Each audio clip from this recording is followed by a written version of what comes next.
So we got Kenny Olson, guitarist of Kid Rock, and now you have your own project, as I understand, Letrick Olson. And we'll get into a little bit about that. But to start off, a while back, I actually saw you doing like a guitar video where you tested out a 2000 reissue of a 1969 Fender Strat. And was that kind of where it began, that kind of late 60s, you can also say early 70s hard rock? Was that what you were inspired by growing up?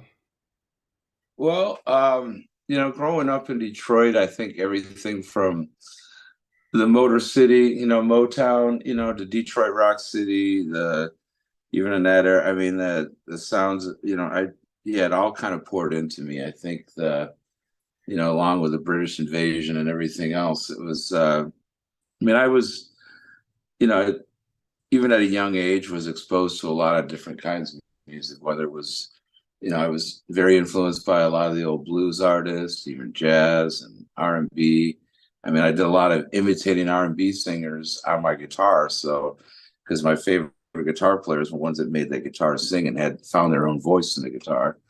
So that was, and as far as you were talking about old guitars, that's I kind of lucked out. My first guitar was an old 60s Fender Mustang, and then I got that vintage fever. I had an old little 65 Fender Princeton reverb amp and an old little tube screamer in my Mustang. And it was like I had that, right sound at a young age. And those tones, as I, went through my journey in life, I, just really have experimented with a lot of cool vintage equipment and old guitars. I collect guitars. So I've got quite a collection of guitars and amps. So it's funny that you were talking about the Yeah. 69 I got. But yeah, I kind of you know let all those old seasonings pour into me. It's really interesting you talk about tones because you see those kind of guitar testing videos. A lot of them, they just have the guy like say like, okay, here's the guitar, and then they just start wailing. But you were actually trying to find like a level ground between like the softer and the heavier tones. You were kind of adjusting it, so that's pretty cool how it was kind of experimental in that way. Yeah, I think with people, different guitars sound different. They have their own unique tones, and when you find stuff that works, because when you're dealing with tones of guitars and amps, you're dealing with a lot of you're thinking about dynamics too. A lot of the stuff today, people just plug into these like emulating, plugins and all this stuff, and it's not the same thing. It's not old tube amplifiers, the way a guitar resonates, and you can find that tone when you're playing it softly or when you strike it heavy, it gets dirty. That's it's the kind of stuff, because you kind of want the instrument to become one with you, so you are just a whole instrument itself. Yeah. And it's just breathing out of you, just like your voice, kind of thing. And in terms of Detroit, I mean, there's been a lot of heavier rock from there. MC5, Stooges, even you Yeah, would say Death too. Death from the 70s, and then yeah. Rodriguez too. There's so much great music. The Stooges, and MC5, Alice Cooper. Yeah. See, all these, and like in all, whether it was blues, jazz, funk, R&B, punk rock to even pop. There was so much of that going on around Detroit, and it's and all those music styles and their or in beginnings was, feeling that there's like a very magical thing about their place. I've been all over the world, and I some people say what they want about the D, but there's something about magical. There's magical things about a lot of places, Hmm. everywhere actually. Detroit definitely did have and its impact. Its city's had its ups and downs, and people therefore have their ups and downs. And I think that it comes out in the music. I totally agree. And when it came to, I mean, when it came to your playing abilities and like you were talking about, being able to go around the world and tour with a lot of different people. I mean, I know you've had a very eclectic run in terms of like who you've um, played guitar with. I mean, obviously there's Kid Rock, and then Sheryl Crow and Run DMC. And I was looking up Aaron Letrick. I know he had a hair metal band back in the early '90s called Yeah, Pleaser, and yeah, I heard their album, and I'm a sucker for the rare gems, that are kind of yeah, forgotten and all that. And I was wondering because back in the early '90s, it was that kind of hybrid time, like kind of everything goes. There was a lot uh, of stuff in the alternative, but there was still plenty of that, like that hybrid sound, I guess, like more akin to like Saigon Kick, where it's a little yeah. bit of the two. And where were you as far as that in like the early '90s period? I lived in I actually lived in Los Angeles. I was part of that whole Sunset Strip scene there in Okay, yeah, the late '80s and early '90s, and I came back to Detroit. I was back and forth, because when you're a young kid in your early 20s, and you're out in LA, and I was in New York too for a little bit, and it's not easy to make ends meet. So of you course. end up back home in Detroit licking your wounds. And Yeah, I when the earthquake hit in '94, I just had like, a lot of just very surreal and crazy things going on out in LA at that time anyway. So it was already, had quite a dose of the music business at a very young age, because I got thrown into it very young. But um, in '94, when I came back to Detroit, after the Northridge earthquake and not having anywhere to go back to, nowhere to live in LA at the time, right. I was actually staying in Studio City, but I was on the road when it happened. So I ended up back in Detroit area, and I, you know, was through some friends me that told me that that Bob Kid Rock was back in town, and we basically, he was in New York, I was in LA, and he was starting to do shows, and put together the whole Twisted Brown Trucker band. And next thing we knew it, a few years later, we're signed to Atlantic, and like on a craziest ride one can imagine through the heyday. And I lived through it all, and Yeah, that, and I want. and got to see a lot of amazing things and play with a lot of amazing people. And obviously, I've and that same time period was working with a lot of other amazing people too, with the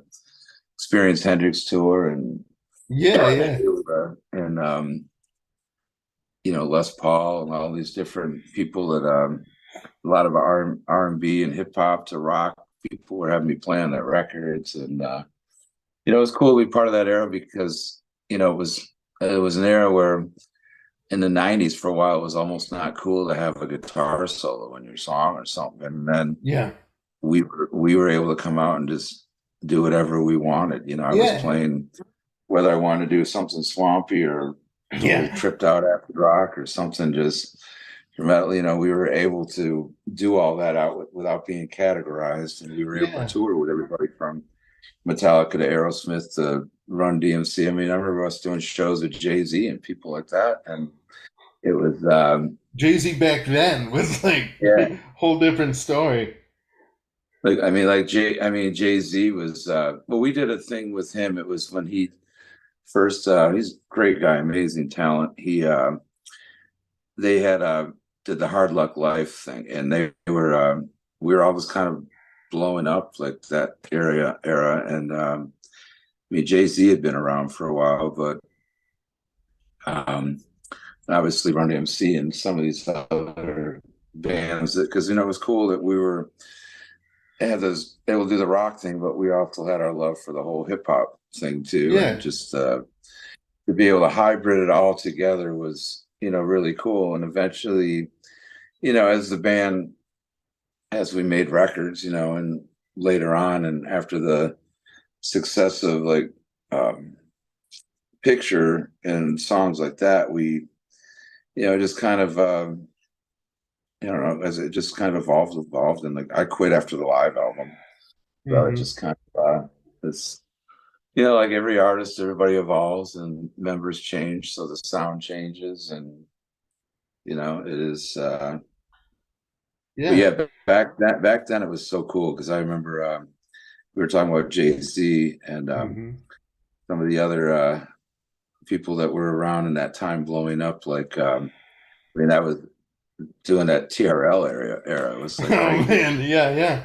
There's And like Beyonce, the girls had, Destiny's Child, and then you had Britney Spears and Christina Aguilera, the Backstreet Boys, and New Kids on the Block, and then you had us, the bad boys from Detroit. yeah, Well, we had Stephanie, our girl drummer, but we were like yeah, of course. kind of just a bunch of like, like I mean, like if someone would have told us back in the day, because we were all people that really stuck to our roots as far as you know our music and not selling out. We were Hmm. real adamant about never trying to write something that was cheesy, that was going to put us in that desperate market. We created music because for the love of it and the love of the song, and not to worry whether it was going to be a pop hit or not. Yeah, Yeah, and it definitely took on a life of its own in retrospect. I mean, going further, I mean,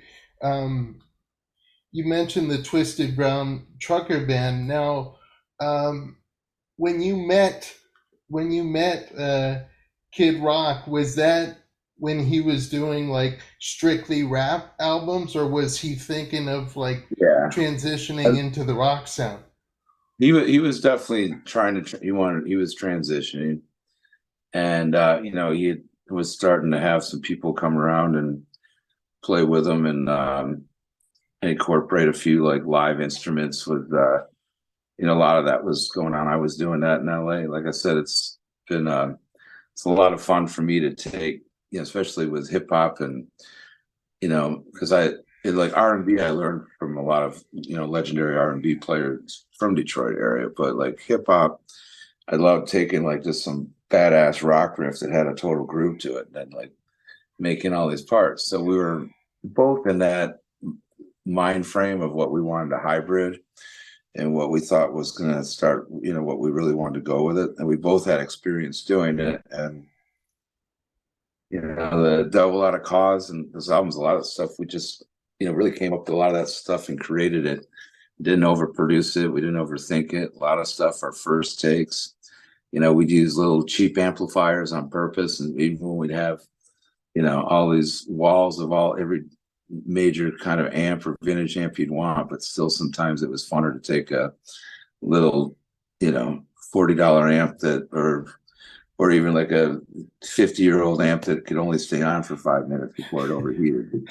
But because Yeah. they had sounds, and we made sure all the guitars had like different amps that were the way we recorded them. Like Al Sutton, who engineered and also helped, in some the production. He I mean, in the studio we did it at, we had so much vintage equipment. That's just the way I like to work, even in my own studios and stuff. And everybody comes over, they're like, "Damn, you got all this stuff?" And I'm like, "Yeah, you never know when you're gonna need it." It's Yeah, it's cool how you're able to take all that into account. And I mean, you said like from that beginning you had no real intention of making a pop hit. So when you think about when Kid Rock, when all of you guys, um, I should say, blew up, I mean, was it kind of a blur at that point?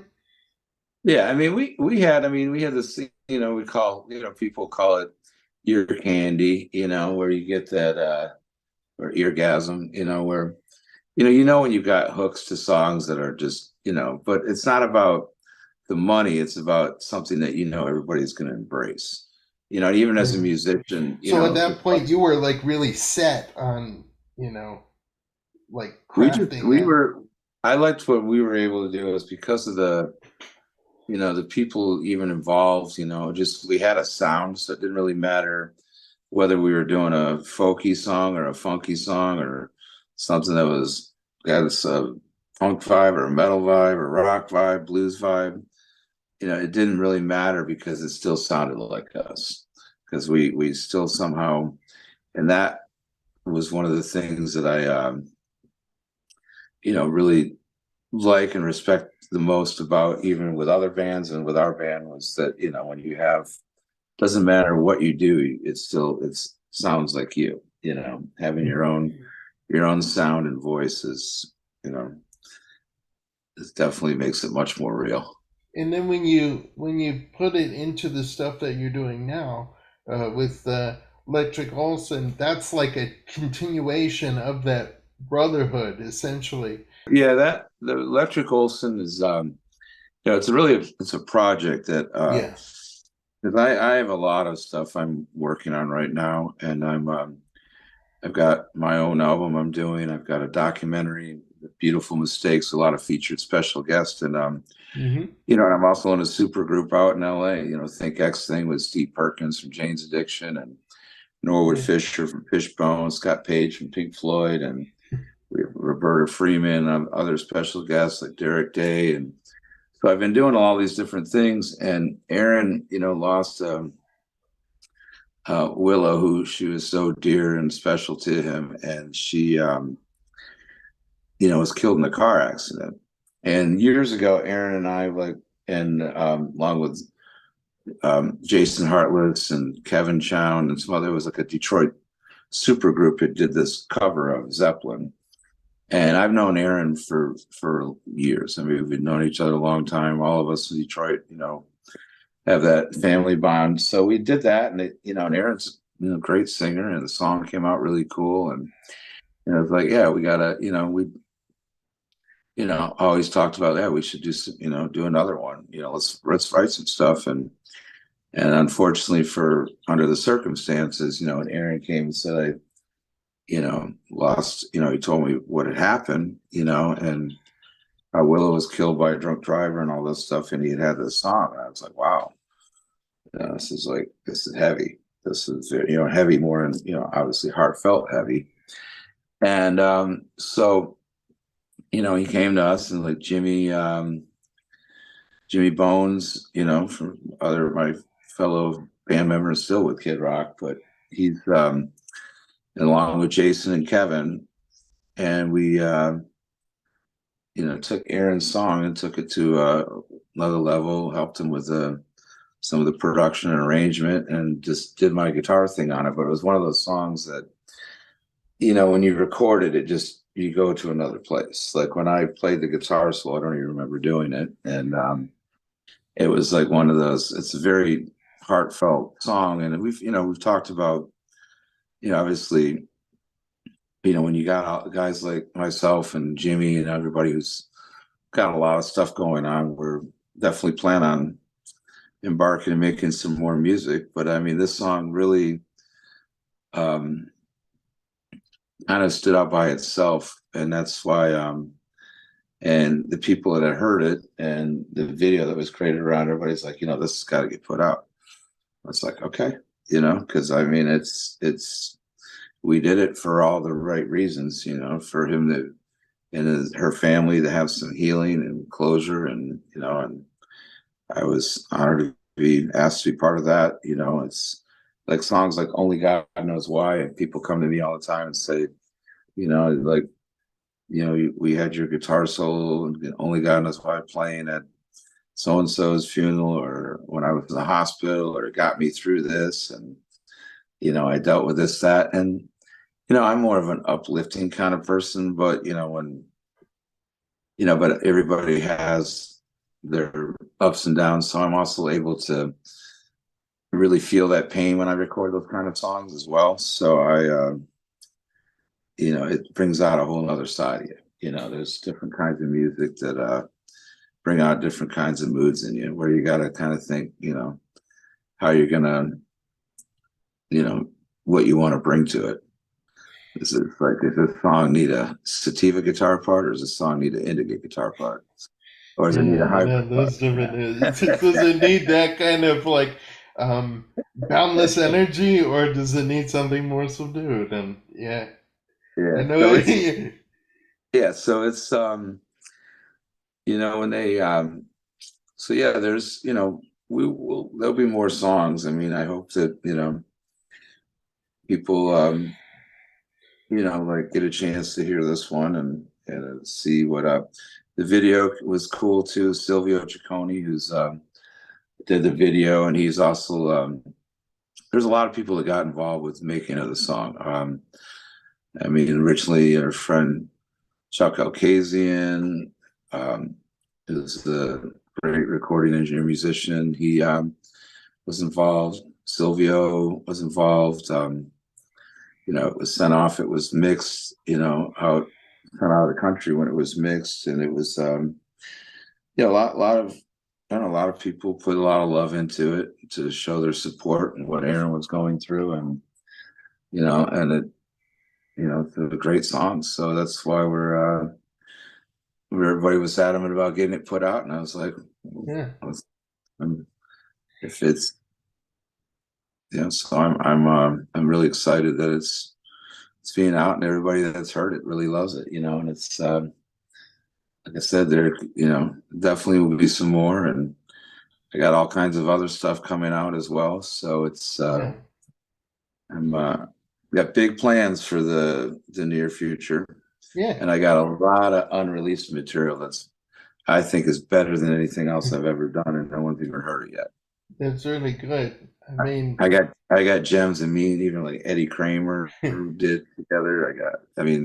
I got tracks with like, and that's all. A lot of that's going to come out under the Beautiful Mistakes thing too, because I've that's called on very a lot cool, of man. special friends to help me make this record, and we tell a lot of stories and share a lot of story, each other's past. And there's a lot to learn from it too, because you see how young and old school people interact together and teach and guide each other and make music together. It's pretty cool.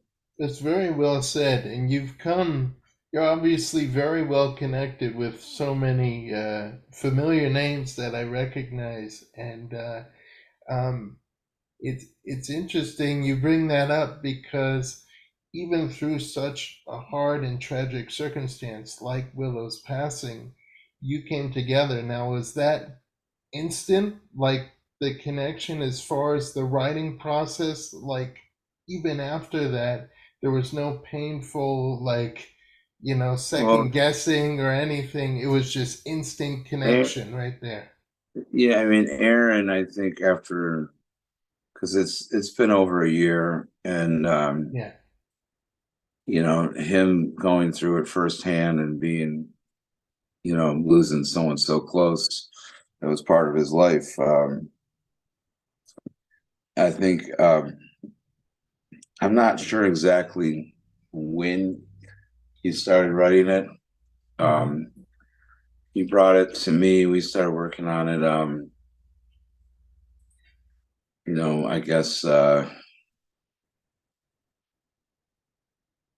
Well, in the video, he walked out into the water, and it was like freezing out. So I want to say in the fall is when we did it. That's pretty much because people need their time to grieve and all that. But yeah, when he came to me, I was just like, wow, this is a really amazing, heartfelt song here, Aaron. And as a musician and producer, I helped him tweak it a little bit, and I did my guitars on there, and it was but along with everybody else that played on it, not just me. It's just you got Jimmy Bones and Jason and Heartless and Kevin Chown and Aaron, who also was an instrumentalist, piano and stuff, and a singer. But so he, I don't know, just it was one of those songs that this is the second song I've recorded with Aaron. They've named it Letrick Olson because I get, I don't know, I'm like a feature basically, but Aaron's a good friend, and the way this song came out, I know that there'll be some more coming. Mm-hmm. And as far as the people you worked with, you've mentioned them before. There was Chuck Alkazian, and then Silvio Saccone and Jacob Hansen. Did you work with them at different points in the process, or was it all together? Everybody it was different process. I think basic stuff was done with Chuck and in the beginning, and we did some guitars um, up north here too. So I hold on real quick. Mm-hmm. But yeah, so we hold on. My son was at my door. So we did. Go ahead. What was that? Let me go back to the question here. I forgot. Sorry. So with the people involved in the production process, Oh for yeah. Oh yeah. example, Yeah. Chuck Alkazian, Jacob Henson, Silvio Saccone, they were all in different parts of the process, or were you all Yeah. together? Yeah. No, it was all in different parts of the process. Everybody just doing what they can to help the song out. Because I mean, it's like the song just kind of had like its own, wings and feet to it. It's like Yeah. okay, there is the whole You don't concept want to of like, sacrifice that, right? yeah, and it was kind of it just kind of around had to be kind of done around everybody's schedules, so and locations. So it's nowadays, unfortunately, sometimes it's done Inevitable. more. Yeah, it's done more often than it. I mean, obviously, in certain situations it needs to be, but I miss the vibe of everybody being in the same room, Of course. and that's where it starts to get like someone having like you know yeah, it's just different. It's like I don't know. I'm looking for the right analogy, you know, but it's just a little different. The vibe's not quite the same, but like I we were when we did it, but it was like kind of a little bit of yeah, like I said, just a little bit of a process to get everybody to get the parts and stuff on there. Hmm. But yeah, then it was sent off to Jacob, and he mixed it at the very end there. There's a few mixes of it they're all great. It's apples and oranges. His mix, obviously, that he did was very good, and he's done, Of course. some of the other stuff that he's done recently is pretty amazing as well. So, it's just one of those things. Yeah. And as far as the material that you have in the bag, um, are you ready to at least reveal it as far as like uh, a single here and there, or like is this gonna be like no, like a no nonsense thing? This isn't just a project. This is gonna be a No, yeah, thing I from. mean, like, yeah, I mean, I'm always keeping busy. I've got a few things that are, that people call them projects, but as they build, you allow for them to build. Just for example, it's this thing with Aaron, or it was the time to do the song, and the way it came out is obviously inspired everybody to where let's write another one. Since we, but I mean that one was definitely inspired by an unfortunate situation. Mhm. My beautiful mistakes project I've been working on for years because every song is its own project, and even though there's core people involved within it, but there's some people I'm trying, I really want to record while they're here. I've lost so many people close to me, and over the years, and and a lot of these legendary people that I've had a chance to play with are no longer here. Yeah, So if I wanted to call them up and say, "Hey, will you be part of this record?" I can't even do that anymore. yeah. And I want to, there's some people that are still here that have, obviously there's some really big name people on there, but there's also some people on there that are big name people amongst people in the musician communities that, because I've got different people that are going to be playing on this record that have played on thousands of other people's songs, but people don't know them as a household name, Mm-hmm. and I love to let those people, like myself, we do so much stuff that nobody even knows about. And it's like you do it because it's part of your journey and it's about making music, not about being like, hey, me, look what I did, look at me, you know. But you do want to be recognized for it, there's nothing worse than someone else taking credit or the money for something you've done. I mean, And it's we've all not. seen that happen like numerous Oh, times. oh yeah, I can't even count how many times that I've had a lot of tossing and turning. This music industry can be very evil. A lot of sabotage and just people ride other people's coattails and stab them in the back. They, take people's songs. It's just a lot of, even on the touring side, there's just so many people writing checks that they can't cash. I bet. Yeah, it's the It's, heart, man. Okay, I'm going to say nowadays the music industry is like, it's just a big free for all. It's a shit yeah, show. that's what I was saying. I've been saying that even 10 years ago, but but like you Yeah, were but like you were talking about, like it all comes back to that that coming together, that community, and you've explained it yeah, even in your stories, but also knowing how well connected you are with, like you said, a bunch of these legends and up and comers too.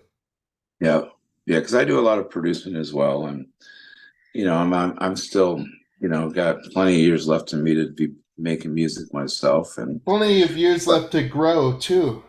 yeah, and I also want to pass on, what I've learned through the years to the younger people, and it's a lot of times it's not an ego thing with me producing. It's more about bringing out the best in that person, just like a coach would or a teacher would. A lot of things people already know. They just got to learn how to like know that they know it. And know how to tap into it. Mm-hmm. Uh, I've got, we just bought, we just, myself, Silvio, and a couple other partners, Tim and Larry, we have a new 8,000 foot building in the Detroit area that we're putting a recording studio in and live multimedia center, TV, television, live video. So I'm going to have a playground where we are Or going to big be, time. I would call it a boutique handmade music factory that's about to be in place. In the And widest I, sense possible. yeah, In putting all of that together, um, considering your career up to this point, your fame with Kid Rock, your collaborations with other artists, and now this new stuff that you're doing with, Letrick Olson and otherwise, what have you learned about yourself, not only as a musician, but as a person? well, um, that's a good question. There's a lot. Because I think the day they stop learning is the day you stop living. So I learn something, I think, every day, or I might just have a different, like understanding of things, because it's, in the music industry when you're younger, I mean, especially as big as we got, it just goes so fast. So you don't have time to even really cherish the moments and relish in it and really acknowledge what just happened. I mean, you're like play in front of 500,000 people and the next thing, or you're on stage playing the Super Bowl or something, whatever. And the next minute you're like on your way to another gig. It's like, wow, you don't even have time. I never even had time to even keep a journal. It's like, it's, everybody's like, how did, if someone's so busy, had this amazing, how do they have time to actually write it? Because I didn't, so you kind of, one of the things I learned was to become friends with the road. You find ways to like really be appreciative, of all the people around too. I mean, a lot of things that younger musicians, even like badass guitar players or keyboard player, horn drummers, whatever, these they some well, unless you one of the things as an artist matures is they learn how to play to the song. So like, what does the song need? I mean, there's the fun stuff with the jam band world, or just jamming, or creating some badass stuff amongst musicians that it's just phenomenal Yeah, music. But there's also, when it comes to songs and the masses and what they want to hear, you've got to learn that there's beauty with the space between the notes, and not try to cram something in everything, because then everything gets cluttered and there's just too much going on, and the point's not getting across because there's just, yeah. But I mean, as absolutely. far as, yes, I mean, there's just a lot of little things like that that people, like, just learn along the way, I guess. I mean, you can't read about it all on the internet because a lot of that shit lies. I mean, half, even right Not down to kidding, someone, man. You no kidding. yeah, from how much, it's hilarious. I mean, the stuff that I see, and I'm like, really? I did that? I didn't know that. And now you have gurus selling the same shit over and over, like Yeah, diluted, like misunderstandings of what you're supposed to do. yeah. I mean, they don't even have the right birthdays for people in there. Yeah. Or even the year they were born. Or shit, my Wikipedia has changed so many times. That one time, it says I'm an actor, and which I've been in movies, but that's why, Just but little bit parts, though. Is it just yeah, little bit yeah. parts? A lot of that stuff, and or just as a guitar player or a guitar cartoon character, I guess whatever. that's one way to put it. But it's like funny because I see that and it's like, yeah, I'm a musician and established actor, and I'm like, cool. I'm like, I'm like, all right, which Broadway play was I in? I mean, it'd be cool. I mean, telling you, I would love to do some acting, but and I did, it's like some, I've done some cameo stuff, but I've never had to learn lines and recite them or anything. And yet says I'm a well-established actor. Well, I I guess, don't know. I guess at the end of the day, that just goes to show, even if there's like people who make shit up about you, they're still kind of, it just goes to show that I mean, I thought it was, there's still people behind you, like in some way. yeah. I mean, I thought it was cool, funny. I mean, I was a cartoon character on The Simpsons, and I was Yeah, an Osmosis Jones, and yeah, some other big movies, and it was, and there's live performances of me just being me in movies, and I've obviously done a lot of soundtracks. When I was younger, I had a few small parts. Before I was with Kid Rock and I lived in LA, I actually did have a few acting parts, but nothing that anybody would, you know, override me being an actor over a musician. But that's the internet. but in a way, it's all part of the same journey. Whether you're acting, whether you're doing music, you learn a bit from each part you play.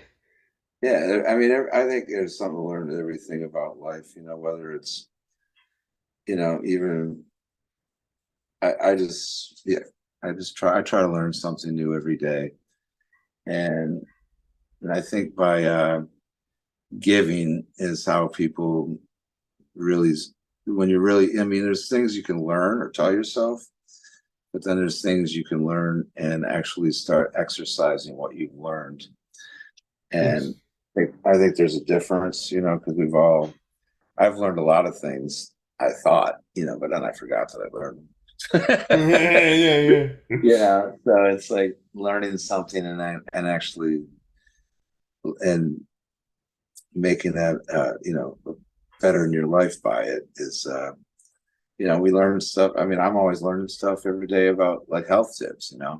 Hmm. Sometimes I get sucked in that void on the phone. How to Yeah. lower cholesterol without taking medication. Oh Like, man. yeah, I'll watch for 12 minutes. Yeah. Okay, where the hell am I going to find that plant?